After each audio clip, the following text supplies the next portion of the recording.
Situasi konflik di kawasan Timur Tengah masih panas dan belum ada tanda-tanda pihak-pihak yang bertikai untuk kembali ke meja diplomasi. Maka pertanyaannya, masihkah ada ruang untuk mediasi mencari jalur tengah di tengah konflik ini? Kami akan bahas ini bersama dengan para narasumber. Di studio Kompas TV sudah bergabung saat ini pengamat Timur Tengah Mustafa Abdurrahman. Pak Mustafa, apa kabar Pak? Apa kabar? Baik-baik. Terima kasih sudah mau datang ke studio Kompas TV kali ini. Dan lewat sambungan dalam jaringan juga sudah bergabung bersama kami Direktur Jenderal Asia Pasifik dan Afrika Kementerian Luar Negeri Abdul Qadir Jailani. Pak Dirjen, apa kabar Pak? Selamat malam Mas Tifa. Terima kasih sudah mau bergabung dalam diskusi kami kali ini. Saling berbalas serangan itu satu hal, kita juga sudah lihat. Tapi berbalas ucapan juga terus muncul sampai saat ini bahkan di media sosial. Presiden Trump merespon lagi serangan ini bahkan di media sosial ya, Truth Social menyinggung lagi ada upaya untuk perubahan rezim walaupun kemudian awalnya sempat dibantah upaya penyerangan itu tujuannya ke arah sana. Dan di sisi lain dari pihak Israel sudah menekankan bahwa tidak ada ruang lagi untuk diplomasi kalau ternyata Amerika Serikat ikut campur dalam urusan ini. So, dari proyeksi Anda, Pak Mustafa, ini bakal ujungnya nggak akan ketemu atau ya gimana membaca ini? Ya, sejak Amerika ikut terlibat langsung dengan mengebom 3 instalasi nuklir Iran, yaitu Fordo, Isfahan dan Natan, ya, Iran belum mengambil atau melakukan balasan terhadap Amerika. Yang dilakukan Iran saat ini ya seperti biasa, membombardir kota-kota Israel.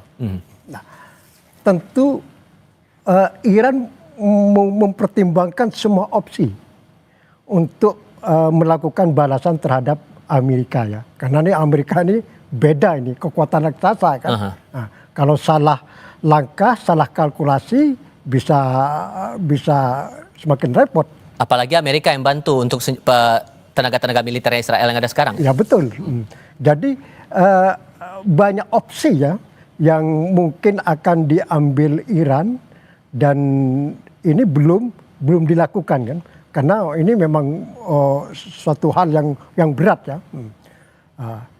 Salah satu opsi, mungkin Iran akan mengambil apa yang disebut skenario Vietnam. Apa tuh? Vietnam pada tahun 70-an berhasil mengalahkan Amerika. Jadi tetap tidak menyerah, kemudian melakukan perlawanan dengan segala cara terhadap Amerika. Akhirnya Amerika dibuat mundur dari Vietnam. Tapi ingat, Vietnam pada waktu itu tidak sendiri. Vietnam waktu itu dibantu oleh Uni Soviet, yang sekarang Rusia, juga dibantu oleh Cina dan Korea Utara. Cina waktu itu menjadi halaman belakang bagi suplai logistik terhadap Vietnam dari Uni Soviet saat itu ya, dari Korea dan termasuk dari Cina. Sehingga poinnya adalah arahnya nanti akan kemana kemudian kalau menurut Anda di sini?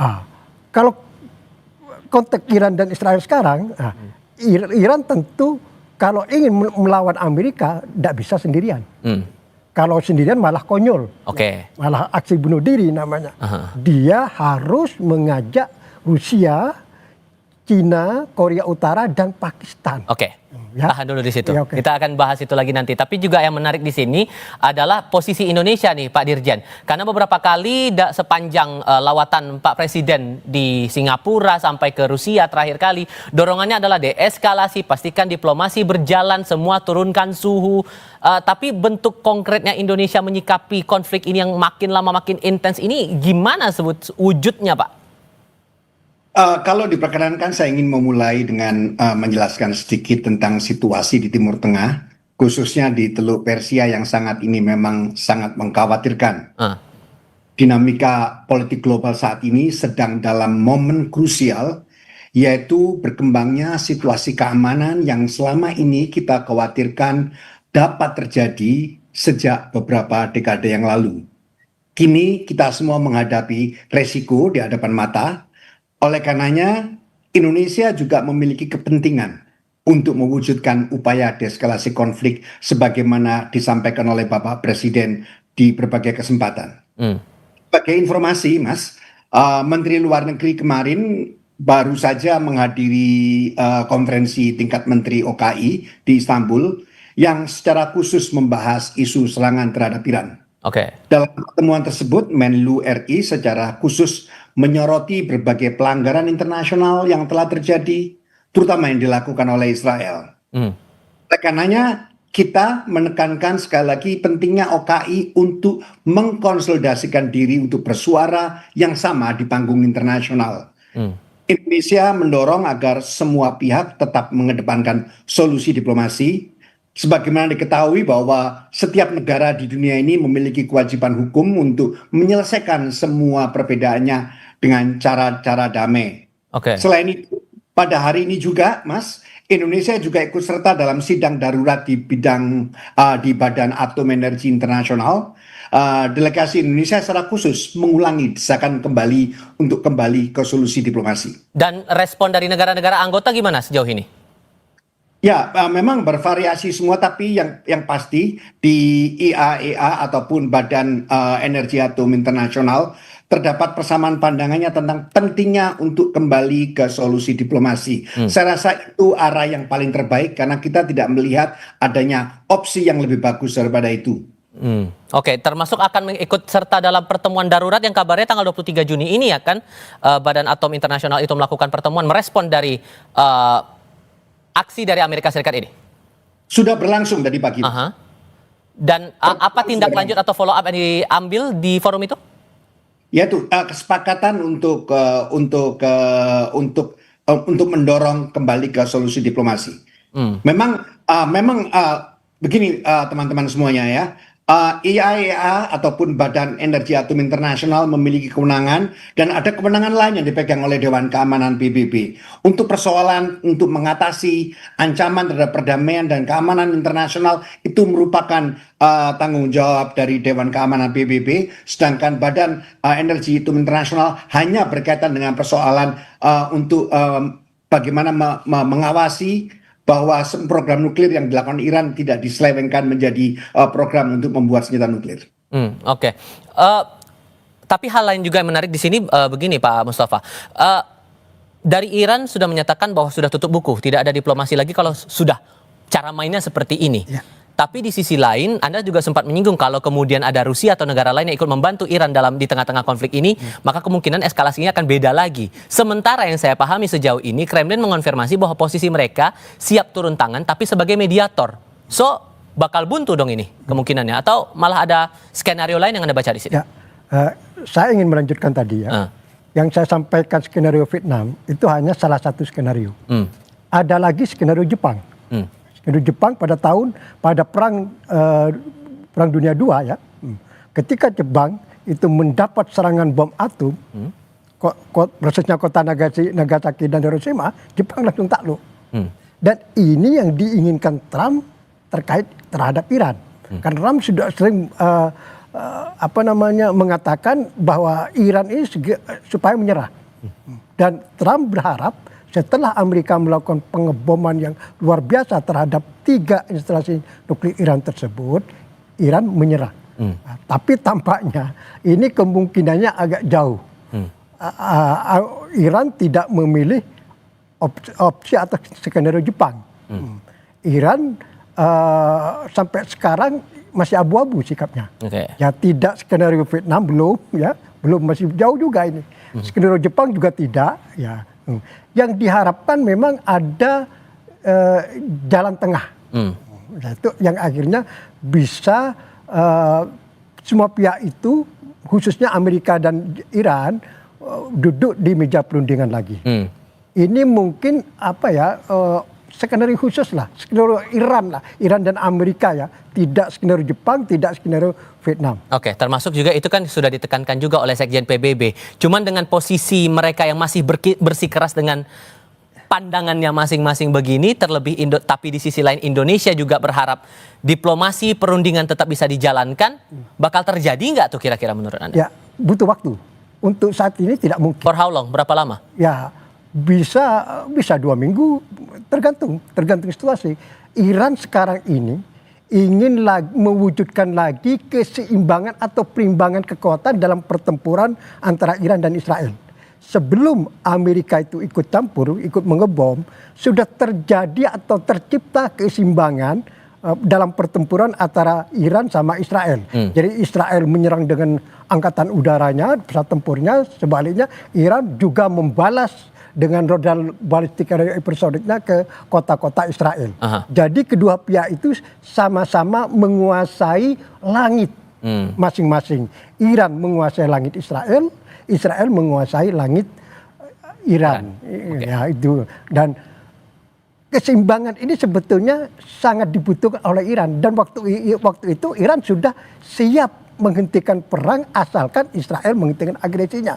Kan sering dikatakan oleh di antaranya ya Presiden Iran Masoud Pezeshkian ketika menelpon Presiden Turki Recep Tayyip Erdogan hari apa nih? Hari Senin ya. Hari Selasa lalu.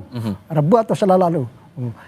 Presiden Iran berharap atau menegaskan kepada Presiden Turki bahwa Iran siap menghentikan perang asalkan Israel menghentikan agresinya. Oke. Saya tahan dulu di situ. Cuman yang juga menarik di sini, Pak Dirjen, saat pertemuan di OKI maupun juga di Badan Atom Internasional itu, pasti kan ada alasan-alasan tertentu yang membuat akhirnya Indonesia mengemukakan alasan perlu untuk didorong lagi mediasi dan diplomasi ini. Apa sesungguhnya yang disampaikan atau alasan-alasan apa yang disampaikan Indonesia dalam pertemuan itu yang menjadi kekhawatiran imbas dari konflik Iran-Israel ini kalau tidak ditangani segera? Seperti saya katakan sekali lagi tadi bahwa alasan utama kita untuk mendorong solusi diplomasi karena kita ketahui bahwa prinsip utama dalam pergaulan internasional adalah bahwa setiap negara memiliki kewajiban untuk menyelesaikan setiap perbedaannya dengan cara-cara damai. Ini merupakan kewajiban hukum bagi setiap negara. Itu yang pertama. Dan kemudian kedua, saya melihat bahwa menyelesaikan sengketa melalui cara damai selalu lebih baik daripada menyelesaikan melalui konflik.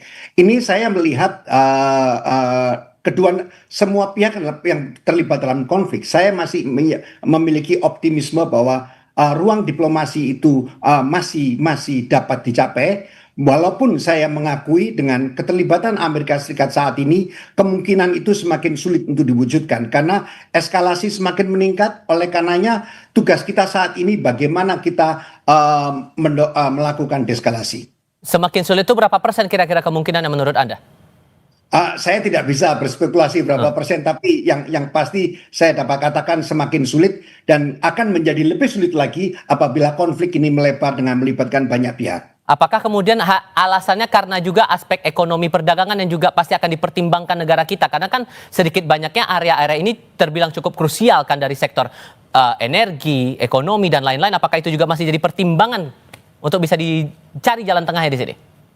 Yang pasti Indonesia saat ini juga memiliki kepentingan untuk mendeeskalasi situasi ini karena kita mengetahui bahwa apabila konflik itu akan berlanjut terus, ramifikasinya secara geopolitik dan geoekonomik akan cukup dalam. Walaupun sulit sekali kita berspekulasi tentang ujung dari krisis ini, namun yang pasti kita lihat saat ini adalah semakin intensifnya serangan balasan yang dilakukan terhadap Iran, terhadap Israel.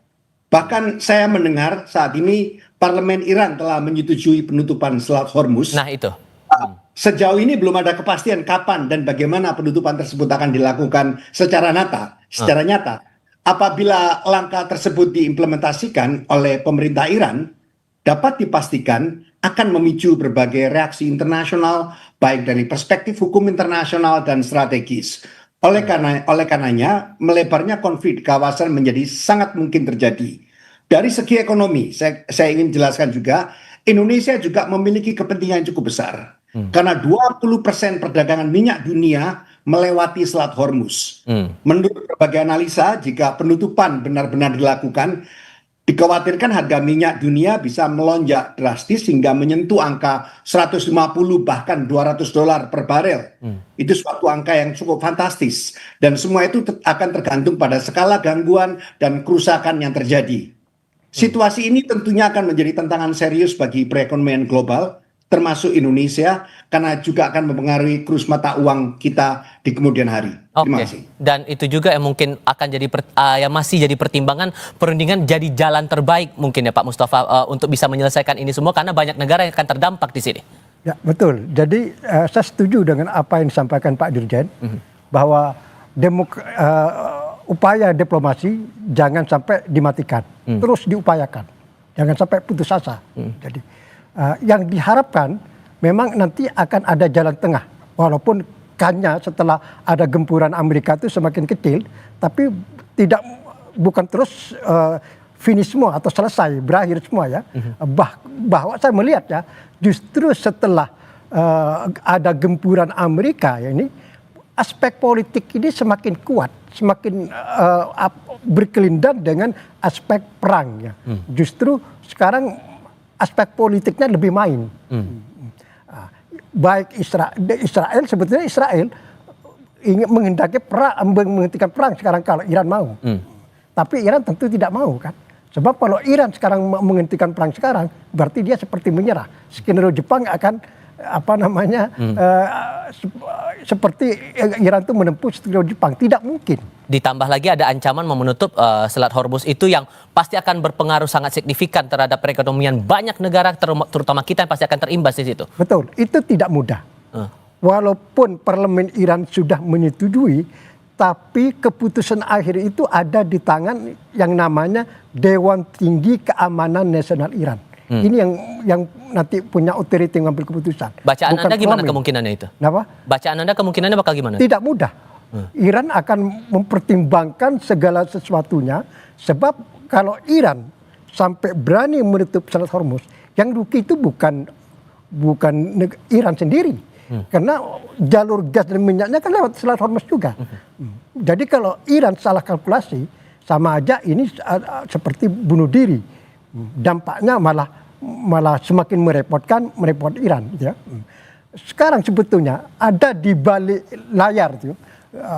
Saya baca tadi pagi di koran Wall Street Journal bahwa ada gerakan rahasia dari Israel untuk upaya ke arah gencatan senjata.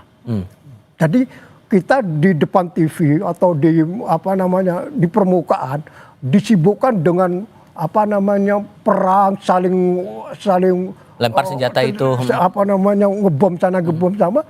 Tapi di balik layar bisa aja ini ada gerakan rahasia ya yang baik yang dilakukan Israel atau Donald Trump sendiri dan Iran ya. Kita tuh jangan terlalu terjebak dengan apa yang kita lihat di permukaan. Ini sudah aspek politik masuk. Bukan hanya kita tidak bisa bicara perang aja, sekarang aspek politik. Ini muncul ya. Ini muncul sekarang sebetulnya yang belum tampak di permukaan, ada transaksi semacam nuklir dengan imbalan rezim. Apa artinya itu adalah Iran menerima instalasi nuklirnya sudah dibom oleh Amerika, tapi Iran harus mempertahankan rezimnya. Baik, Nah, ini nanti semacam transaksi kesepahaman antara Iran sama Donald Trump dan akhirnya yang akan mengarah terjadinya gencatan senjata. Walaupun tidak sekarang, masih butuh waktu ini. Pak Dirjen, apakah sampai juga analisis teman-teman pemerintah soal operasi rahasia, upaya gencatan senjata itu dan segala transaksi yang dijelaskan Pak Mustafa tadi? Yang pasti kita memonitor secara detail semua perkembangan yang terjadi. Tentu saja kami tidak bisa share apa yang kita ketahui secara keseluruhan, tapi yang pasti semua informasi yang terjadi di lapangan kita upayakan, kita kumpulkan dan kita akan analisa, dan itu selalu menjadi basis kita dalam mengambil sikap. Dan yang saya pahami juga per tanggal 17 Juni itu sudah ada 20 negara yang menandatangani resolusi penghentian konflik antara Iran Israel ini di Perserikatan Bangsa-Bangsa. Kalau posisi Indonesia nanti di PBB untuk dorongan agar mediasi diplomasi ini bisa segera dilakukan, seberapa menantang menurut kacamata Indonesia sendiri? Yang pasti sampai saat ini sepengetahuan kami belum ada resolusi Dewan Keamanan PBB yang secara khusus membahas yang mengadres isu ini. Memang kita sendiri masih terus berusaha sehingga agar Dewan Keamanan PBB dapat melakukan tindakan konkret. Namun terus terang aja memang hal ini sulit dilakukan karena kita ketahui secara prosedural Amerika Serikat memiliki hak veto di sana. Oke, singkat saja Pak Mustafa, adakah gimana caranya agar masalah ini bisa dibawa ke hukum internasional? Singkat saja. Memungkinkan tidak? Ya sekarang untuk konteks ini agak susah berbicara hukum internasional. Trump saja berbicara nih force for peace. Jadi kekuatan sekarang yang berbicara.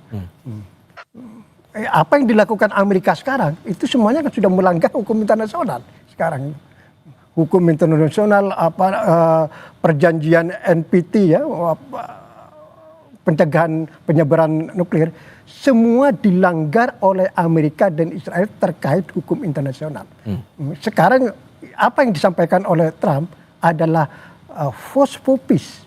Jadi kekuatan ini untuk perdamaian. Jadi ada aturan main baru sekarang. Sudah tidak ada bicara hukum internasional, adalah kekuatan untuk perdamaian. Ini aturan main baru yang dimainkan oleh Trump dan Netanyahu juga. Oke, baik Pak Mustafa, terima kasih banyak sudah mau datang ke studio. Pak Dirja juga terima kasih sudah bergabung lewat sambungan dalam jaringan dalam diskusi kami kali ini. Sehat selalu untuk Anda berdua.